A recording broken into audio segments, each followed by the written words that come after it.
السلام علیکم۔ یہ دیکھیے بندیالوی صاحب کس طرح ان بریلویوں کی کٹ لگا رہے ہیں، اس طرح توصیف الرحمان راشدی کی طرح اور علی انجینئر کی طرح، مرزا علی انجینئر ان کے باباؤں کو جو لگاتا ہے بالکل ٹھیک لگاتے ہیں۔ ربانی بھی، معراج ربانی ہے، وہ بھی اسی طریقے سے بالکل صحیح کرتے ہیں، لیکن مسئلہ یہ ہے کہ اوروں کو نصیحت اور خود میاں فضیت، جب ان کی کتابیں، ان کے اکابرین کی کتابیں لہرائی جائیں کہ اہل حدیثو، اشاعتیو، تمہارے اکابرین بھی قبر پرست گزرے ہیں۔ احمد بن حنبل نے یہ عقیدہ پیش کیا تھا کہ روح واپس آ جاتی ہے۔ ابن تیمیہ، ابن قیم، ابن حجر عسقلانی، ان کے بارے میں کیا خیال ہے؟ امام نووی کے بارے میں کیا کہتے ہو؟ ان سب کا یہ عقیدہ ہے کہ روح واپس آ جاتی ہے دوسرے دن یا تیسرے دن دفن کرنے کے بعد، اور پھر یہ مردہ قبر کے اندر زندہ ہو جاتا ہے، پھر سنتا ہے، دیکھتا ہے۔ ابن قیم کہتے ہیں کہ 50 سال بعد اگر قبر کے اوپر آ کے کوئی پرندہ بیٹھے تو اس مردے کو پتہ ہوتا ہے کہ یہ چڑا ہے، یہ چڑیا ہے، اور اگر کوئی دوست آئے 50 سال بعد تو مردے کو بالکل پتہ ہوتا ہے کہ اس کے اعمال کیسے ہیں، اور پھر مردہ اللہ سے فریادیں کرتا ہے کہ یا اللہ، جس طرح تو نے مجھے گناہوں سے بچنے کی توفیق دی تھی، میرا یہ بھائی ہے، دوست ہے میرا، اس سے بھی جو گناہ ہو رہے ہیں اس سے بھی توفیق دے تاکہ توبہ کر لے پوری طرح۔ تو یہ بتائیے، سارے یہ عقیدے ان کے ہیں۔ اب یہ عام مریدوں کو کہہ رہے ہیں کہ عبد القادر جیلانی کو کیوں پکارتے ہو، یہ کرتے ہو، وہ کرتے ہو، تو خود عبد القادر جیلانی کے جو عقیدے اگر ان کے سامنے، بندیالوی کے سامنے رکھے جائیں اور توصیف الرحمان راشدی کے سامنے رکھے جائیں، مرزا علی انجینئر کے سامنے رکھے جائیں کہ عبد القادر جیلانی کی کتابوں کے اندر، فیوز یزدانی، بنیاد الطالبین کے اندر تو کتنے خدائی کے دعوے ہیں، بتائیے کتنے شرکیہ واقعات ہیں۔ علی اجویری کی کشف المحجوب کے اندر کتنا شرک ہے بتائیے۔ محی الدین چشتی اور مجدد الفسانی اور شاہ ولی اللہ کا پورا خاندان خدائی کے دعوے دار ہیں، تو ان کے بارے میں کیا خیال ہے؟ یہ کہاں سے لے کے آئے ہو؟ قرآن کے تو خلاف یہ عقیدے ہیں، صحابہ کرام کے عقائد کے خلاف ہیں یہ عقیدے، تو اس وقت ان کی بولتی اس طرح بند ہو جاتی ہے، گونگے شیطان بن جاتے ہیں،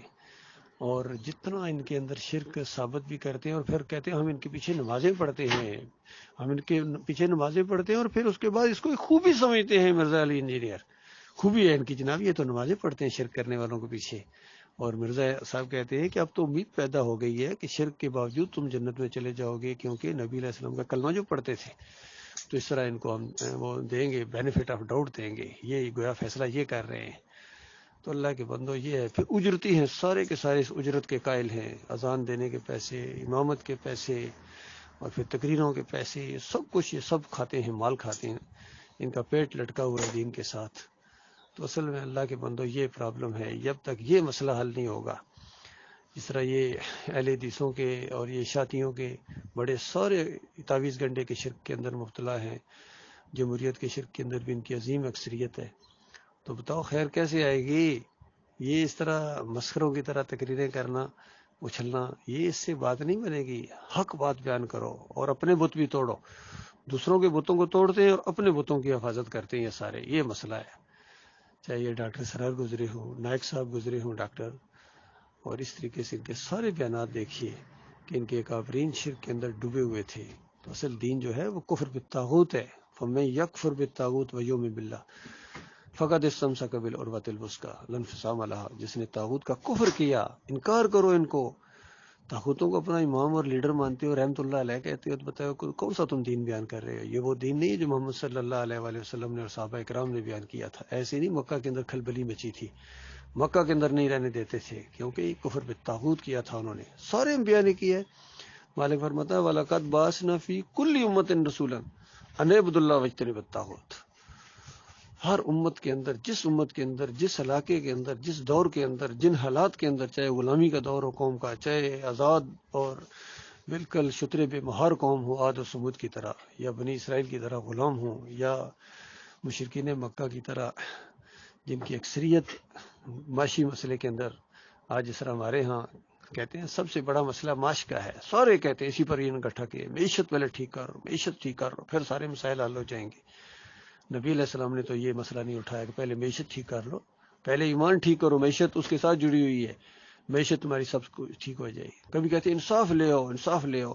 وہ ایمان عقیدہ درست کرو، انصاف خود آ جائے گا جب اللہ سے ڈرنے والے آئیں گے، شرک کے دشمن آئیں گے، طاغوت کے انکاری آئیں گے، اس وقت یہ انصاف ملے گا، اس سے پہلے نہیں مل سکتا ہے۔ خود تم تحریک انصاف بنانے والے جب انصاف نہ کریں اللہ کے ساتھ، مزاروں کے سامنے سجدے کریں، علی مدد کے پٹے بنوائیں، جمہوریت کے مشرکانہ نظام اس بت کی پوجا کریں،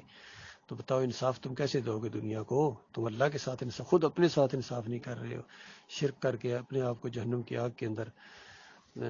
ہمیشہ کے لیے جھونکنے کے لائق بنا رہے ہو، جسم کے اوپر کتنا ظلم کر رہے ہو بتاؤ۔ تو لیا اللہ کے بندو، یہ مسئلہ ہے، سب سے پہلے ایمان خالص ہے، پہلے ایمان، پھر رمضان اور پاکستان اور سب کچھ اس کے بعد آئے گی، پہلے ایمان ہے۔ جب ایمان ہی نہیں ہے، عقیدہ ہی نہیں ہے، تو بتاؤ تم پاکستان کو اگر پوری دنیا سے زیادہ خوشحال ملک بنا دو، جس طرح یہ مثال دیتے ہیں کہ ڈنمارک میں انصاف نمبر 1 پر ہے، تو بتاؤ جو ڈنمارک کے جو بڑے بڑے جج جب مرتے ہیں تو کہاں جاتے ہیں؟ کیا جنت میں جاتے ہیں یا جہنم میں جاتے ہیں؟ تو اتنا تو سوچو اللہ کے بندو، سب کا یہی حال ہے، جن کی مثالیں دیتے ہو ان کی مثالیں نہ دو، بلکہ ان کے لیے ایک مثال بنو، اور مثال نبی علیہ السلام اور صحابہ کی دو، پہلے ان سے عقیدہ اپنا اپناؤ،